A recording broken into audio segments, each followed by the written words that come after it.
집 주변 불쾌한 소리, 가해자 할머니를 찾으세요. 안녕하세요, 여러분. 오늘은 우리 모두가 겪어봤을 법한 아주 특별한 이웃 이야기, 집 주변 불쾌한 소리를 털어놓으려 합니다. 여러분의 건강한 일상에서 그 소리가 제거되지 않고 있다면 가해자를 찾아보는 건 어떨까요?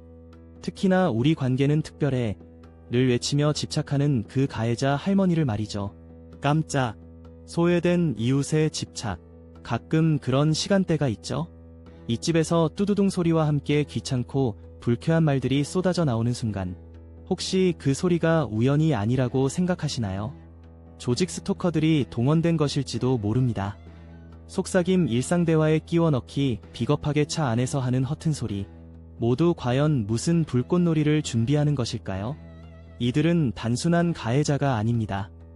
마치 연인처럼 집착하고 그들 스스로의 특수한 관계를 자랑스럽게 여깁니다. 오늘도 뭐 하고 있나? 내가 내 소리를 듣고 싶어서. 라는 그 말이 너무 듣고 싶어 쫓아다니는 모습 그들의 존재가 과연 우리에게 어떤 의미가 있을까요? 불쾌한 소리의 예술. 이 가해자들은 정말 다양한 방식으로 소음을 만들어내는데 쥐가 지나가는 소리마저도 극대화하여 끊임없이 쏟아내곤 합니다.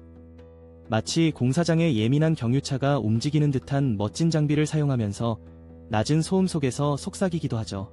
그들이 그렇게 애쓰는 모습은 얼마나 찌질한지, 그리고 누가 보고 있을까요? 너무 궁금하지 않으세요? 형님 배달시킨 김밥 어디냐? 라는 배달부의 외침 속에서도 가해자들은 훌쩍훌쩍 뛰어오르며 여기야. 나도 있어. 라고 널리 알려주고 싶어 합니다. 마치 식음료 광고처럼 변태 관점을 표현하는 그들의 모습이 너무나 우스꽝스럽지 않나요?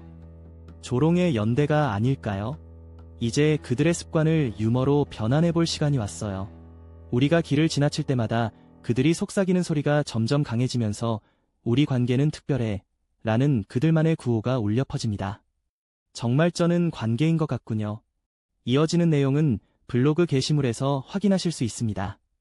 게시물 링크는 더보기란 또는 고정 댓글을 참고해주세요. 영상이 도움이 되셨다면 좋아요와 구독 부탁드립니다. 감사합니다.